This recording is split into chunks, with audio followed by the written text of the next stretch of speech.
Hey everyone, welcome back to Guide with Samuel.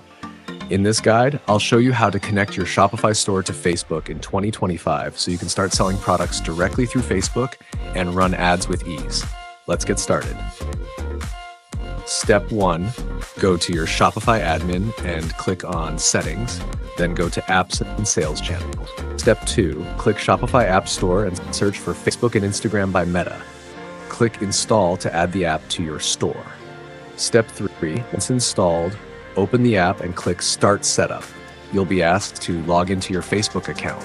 Step 4, choose your Facebook Business Manager, ad account, Facebook page, and commerce account. Make sure everything is set up and approved by Meta. Step 5, follow the prompts to connect your product catalog from Shopify to Facebook. This allows your store's products to appear on your Facebook shop. Step 6, finish the setup by syncing your product listings. You can now run ads and tag products in your posts directly on Facebook and Instagram. Tip: if anything is missing, like your Facebook page or catalog, you'll need to set those up first in Facebook Business Manager. And that's it. You've now successfully linked Shopify to Facebook in 2025. If you found this helpful, like the video and subscribe to Guide with Samuel for more simple e-commerce tutorials.